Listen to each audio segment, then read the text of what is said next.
And so I forgot about it because he had went through his MBA, and then all of a sudden he got where he couldn't, and then all of a sudden he's done with his MBA, and I'm like, wait, I can ask Brad.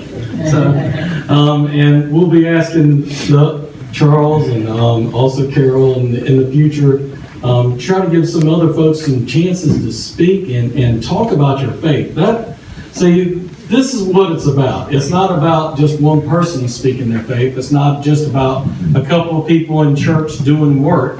It's about all of us sharing our talent, gifts and talents, coming together and learning from one another what the Lord's doing in our lives. And so that's why it's so incredibly important to get our young people up here and get them speaking, get them used to speaking in front of groups, because you'll probably have to do it in your workplace someday. And it's also very good to hear from you, to hear a fresh perspective on faith. With that being said, it's time for Texas Two-Step Brad. Well, thank you, Joel, and I appreciate the opportunity to be able to come and talk. I must have been having a bad moment when I said I wanted to speak. So anyway, I want to start with this. It's a good story that I heard. There was these two older guys, and they were out golfing. And so they're on the golf course, and the two guys, they're pretty competitive. You know how older guys are whenever they're playing golf, and very competitive. So one guy, he was back, and he was lining up his putt, and it was for a birdie. So he was real excited, and this was going to put him ahead in the match. So he's back there, and he's, you know how they do, lining up the putt, and he stands up, and he's holding his putter up, lining it up, and in the background, he sees a funeral procession going by. So he stops, he takes off his hat, he puts his putter down, and he watches the entire funeral procession goes by. And the guy that's playing with him couldn't believe it. And when he got done and the funeral procession went by, he said, "This was for the match, and you didn't even pay attention. You watched that funeral procession go by." He said, "That was very respectful. I can't believe you did it." And the man that was lining up the butt said, "Well, it's the least I could do. I was married to her for 43 years. So anyway,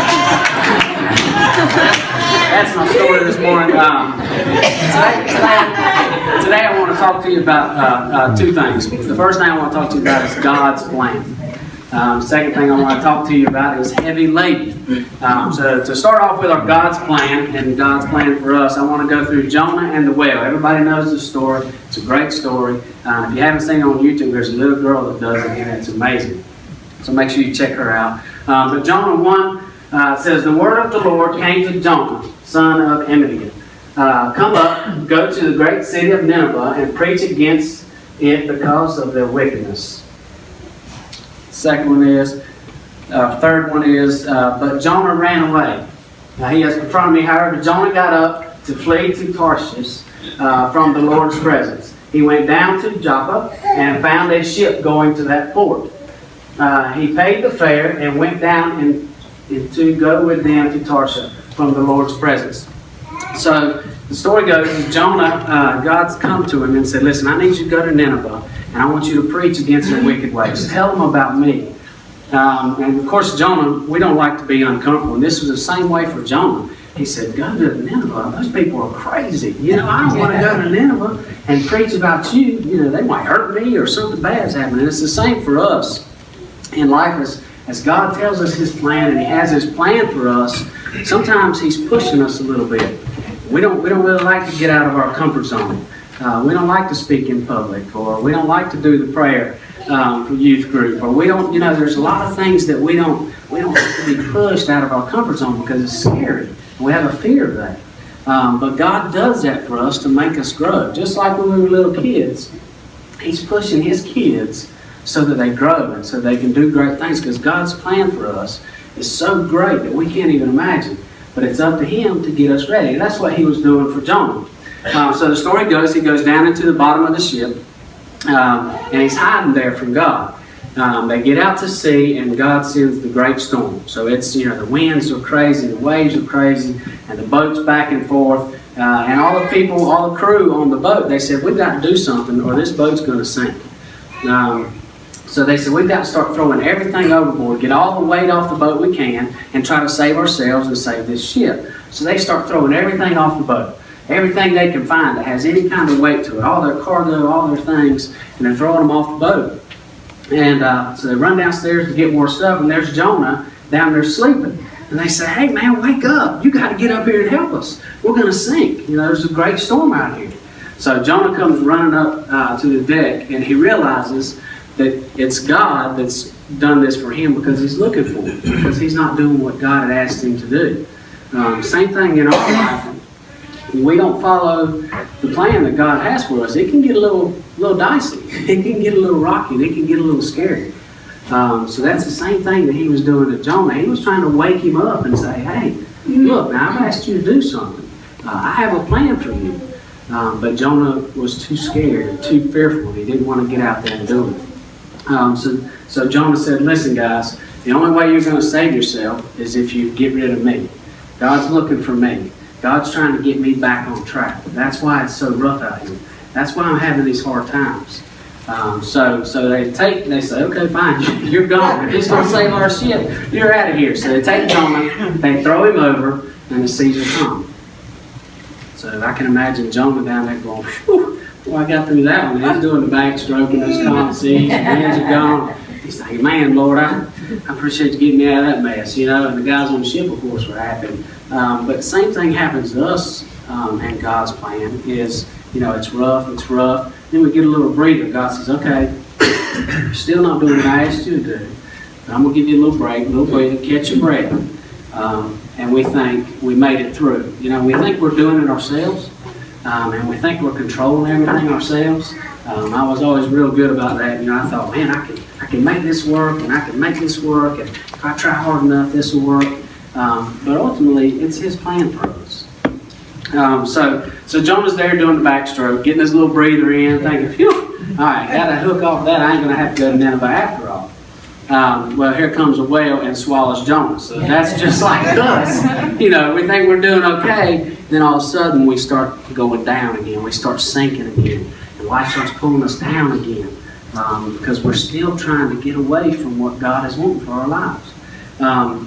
So he goes in the belly of the whale for 3 days and finally makes amends with God. So he's doing all this praying in the belly of the whale, and he's saying, okay, God, it's pretty rough. I don't know if I want to do this anymore. So he makes amends with God, and after the 3rd day, he goes in there and he says, okay, God, I think I'm ready. I think I get the picture. Which is a lot of times what happens to us. It takes all this time for us to catch up to what God has in store for us. But we don't realize the greatness of it. We don't realize what He's trying to do for us. Again, scared, fear, and all those things. So after the 3rd day, he says, then the word of the Lord came to Jonah a 2nd time. He spit him out on the land. Okay, so the whale spits him out on land.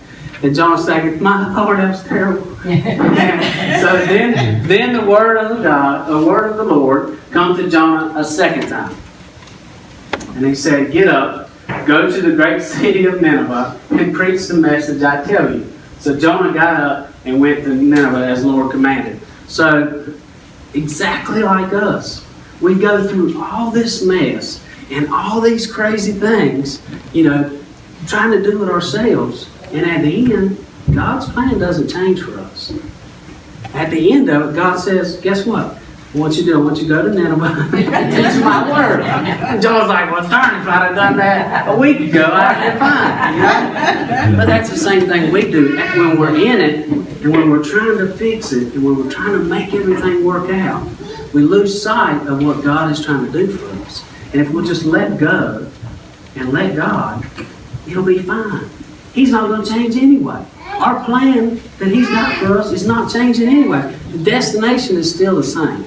And that's a great plan and success for your life and happiness and wonderful thing. So we've got to try to stay the course, just like Jonah. Let's save ourselves some of that trouble of getting in the bottom of the ship, being tossed around, having to be thrown overboard, and then spending 3 days in the whale of the belly. Because the good thing about God is He's so steadfast. When our life gets so crazy, He's still the anchor. And it's never going to change. He's still the same, and He's still solid.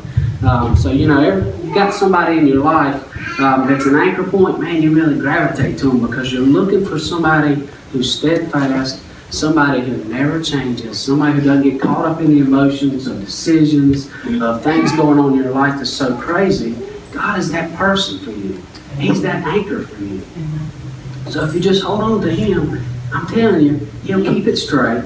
He'll have a plan for you that's more than you can ever imagine. But you just got to give it to Him. You got to let go of that control, which is hard for us sometimes, especially when you got to let go of that and just go with the flow. His plan, it might not be where you want to be or where you think you should have been, but it's exactly where He's wanting you to be. Now, is it easy?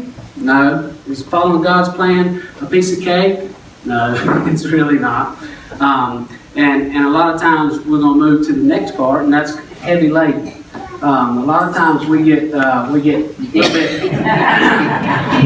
bit overloaded. This is something from Dave Ramsey I stole from him, and Dave Ramsey says, well, they come to him and they say, I just can't get traction, and Dave Ramsey says, well, you overloaded your donkey. So this is how we feel sometimes when we're going through life, and the things are piling up on us, and we're really struggling, or maybe we're in a valley, we're in a low spot. There's those times in our lives where we're just tired. Do you ever feel like you're beat up by life sometimes? We all get that place. We all get heavy laden. We all get those burdens on us, and it's tough. Sometimes it's really, really hard. Life's just that way sometimes. But listen, I want everybody to close your eyes. Let's just take a minute. I want everybody to close your eyes. And I want everybody to take a deep breath. Just one big deep breath. And I want you to listen to me. I want you to take everything that you got on your plate, everything that you're carrying in here with you today, all the shame, all the guilt, maybe a sin, everything that you've got to do this week coming up, everything that you went through last week. And I want you to take it all off your shoulders just for the next 15 or 20 minutes, and I want you to lay it down beside you. I want you to just focus on just being in this place. Nothing else outside of these walls matters just for the next 15 or 20 minutes.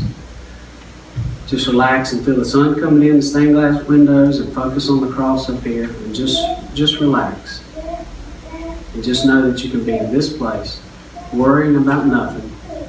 No fear, all the shame has been put down. And just relax. Alright, you can open your eyes. So we go through these things at work. We go through these things with our friends. We go through these things with our family. And it's sometimes just too much. Sometimes too much for us to carry. So God has told us in Matthew 11, I think it's verse 28, come to me, all of you who are weary and burdened. I will give you rest. So it says it right there. God's already made His promise to us that He's going to give us rest from that. That He'll carry those things for you. And that when you put those things down and get them off your shoulders and let go of them, and you can enjoy everything that He has for you right here on earth. We don't have to wait till we pass away or something happens to go to heaven. We got heaven right here. He created everything that we see. The sun, the moon, the grass, the flowers, everything that's so beautiful in our world is right here for us every single day. And it's just up to us to put it down and be happy and smile and love people, and that's what it's all about. I've got a scripture here. It's not going to be on the board for you. I felt like I was loading up too much. But it's from Psalm, scripture 25. There's multiple of them. But it says, in you, Lord my God, I put my trust. It says, I trust in you. Do not let me be put to shame, nor let my enemies triumph over me. For the sake of your name, Lord, forgive my inadequacies, though it is great. Who are they that fear the Lord? They will spend their days in prosperity, and their descendants will inherit the land. My eyes are ever on the Lord, for only He will release my feet from the snare. So He's the only one that can let us go, and let us be free, and let us be happy every single day. And we don't have to be pulled down by everything that's going on with family, with your friends, with people putting you down, with yourself putting too much on your shoulders. We do that a lot. A lot of it's self-imposed. But I'm telling you, you can walk every day happy.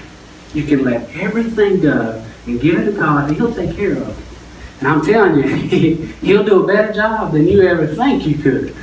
And that's a good feeling, and that's a nice release. We carry things for months, years.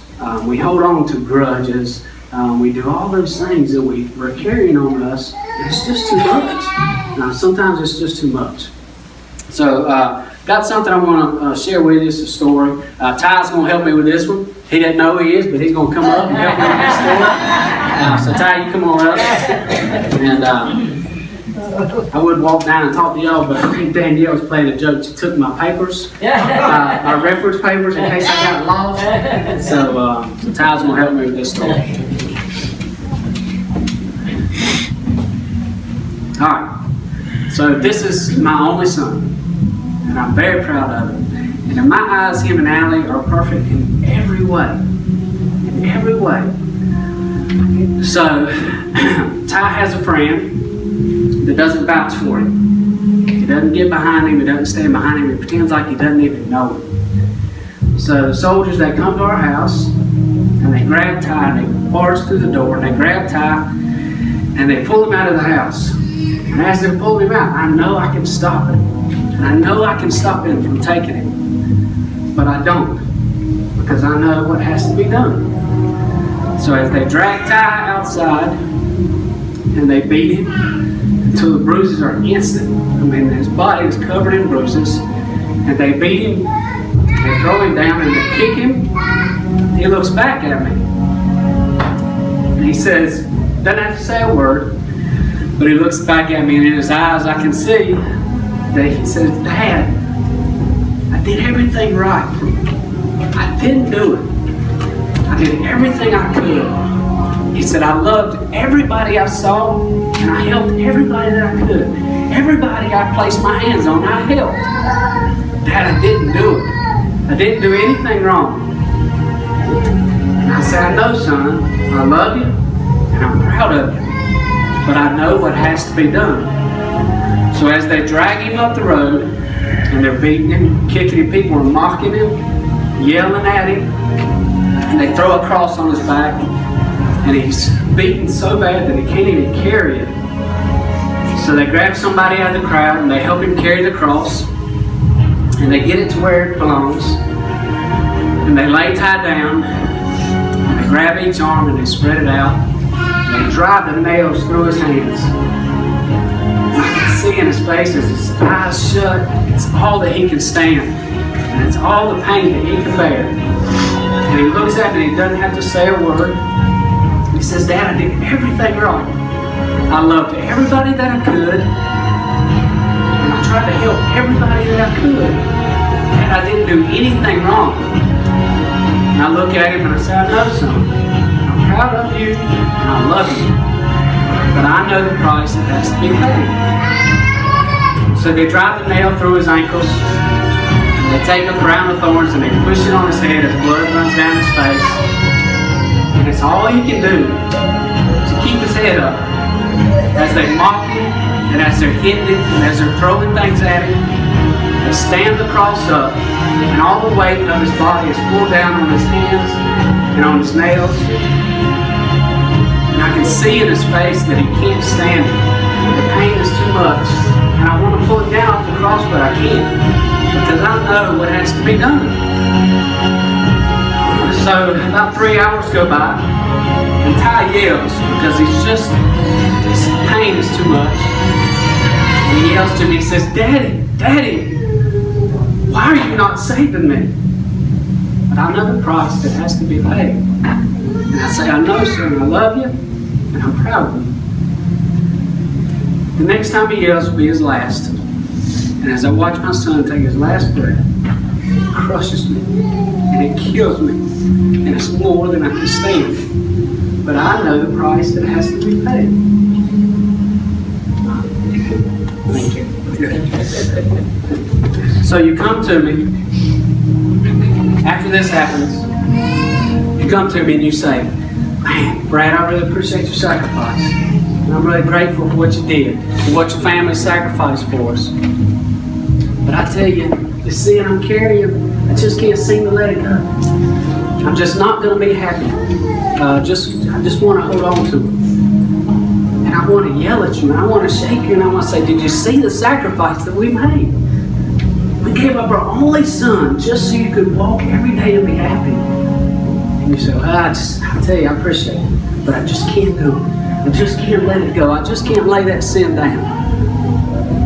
And you come to me and you say, man, I tell you what, my boss is really giving me a hard time at work. I just can't seem to make it. This kid's just not going to be happy today.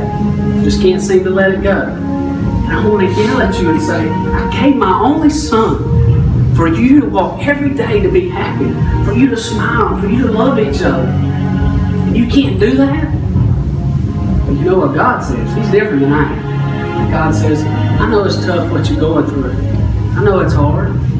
But whenever you're ready, you lay it down on me. I'll take that for you. I'll take care of that situation for you. It's not too complicated for God. We can't get out of that. You know, you can say, oh, well, this is a different situation, or this is something nobody else has been through. I'm telling you, it's not too complicated for God. He can do it. Just lay it down to Him. You pray about it. You do your part. And He'll take care of it. And you come to me and you say, whew, I tell you, my family, they've been saying some ugly things about me. And I tell you, I'm not going to be happy. I just can't seem to let it go. It's been going on for months. It's been going on for years. I just can't make that call. And I'm just going to carry it around with me. I'm going to let it bring me down. I'm going to be unhappy about it. I'm telling you, today, make amends. Because the sacrifice has already been paid for us. It's already been done. So you don't have to carry that anymore. You can be happy. You can see the birds and watch the sun and feel the sun on your face when you walk outside. You don't have to carry any of that stuff with you anymore. So, all the shame, all the guilt, all the sin, all those situations that you just can't get through, that you just can't get past, all those relationships that you need to mend, do it today. Make that call. Give it to God. Let it go. So that you can be happy every day here on earth because He's already done it for you. God will take that for you because He made the ultimate sacrifice. Man, that was a rough sacrifice that He made. I can't even talk about it. He did it for us. So you got to let it go. You got to lay it down. So I want to tell you this. Everything we put down 15 or 20 minutes ago, God's already working on it. You're not going to pick that back up when you walk out of this place. It's done. It's done. You're free from it. You can do that every week. You can do that every day. You can do that every second of your life. When something comes to you that you can't handle or is too much, give it to Him. Let it go. It's His. And I promise you, those situations that you've been working on for months, or you've been working on for a year, or you will be working on for 3 years, He's already halfway done with it. It's been 20 minutes, and He's already halfway done. I'm telling you, He's better than we are. He's stronger than we are, and He can do it. But you've got to make that choice. Don't come to me and say, I appreciate your sacrifice, and I'm going to hold on to this one for a while. I'm going to be unhappy with this for a long time. It's just too complicated for God to handle. When you think that, or you feel that way, I want you to say it out loud. And I want you to look around you and see what He created, see what He's done in your life already. And then say out loud, nah, this is too complicated for God. He can't handle my problem. He can't take care of my situation. He can handle it, but it's us that won't give it to Him. So you got to do your part. We've got to do our part. We've got to turn it over. We've got to let it go. We've got to lay it down. We've got to put it on Him and let Him carry it. He's already made the sacrifice. The price has already been paid. Next week we celebrate the resurrection of Jesus. And this Sunday, I want to celebrate the resurrection of our happiness. Let's make this Sunday the time that we go out of this place and we live free and we live happy. We're going to make mistakes and we're going to get drugged down by life. It's going to happen. But let's not go another day that we don't take care of that situation, that we don't pray about that problem and give it to God. Not another day goes by that we miss out on what He's got for us. That is so great. And it's right here for us every single day of our life. And we're missing it if we're weighed down by everything that's going on outside of that. So as long as you keep this relationship straight, and these relationships, they'll work out. He'll take care of them. He'll take care of it. As band comes, we'll have a prayer. Gracious Heavenly Father, we're so thankful for this day and just so thankful for the sacrifice that you made and the happiness that we get to live every day and the things that we get to see every day and celebrate with you every day. Lord, we don't want to go another day with the stuff we've been carrying. So we give it to you, we put it down, we're letting go of it, we're letting you handle it, we're letting you take care of it. And we're grateful for that. We're grateful for your sacrifice. And we won't come to you and say, well, we appreciate your sacrifice, God, and we appreciate it, but we're just going to carry this with us because it's just too complicated for you. There's no such thing. Nothing's too complicated for you. And we know that. And we're grateful for that. We're thankful for everything that you do for us. Amen.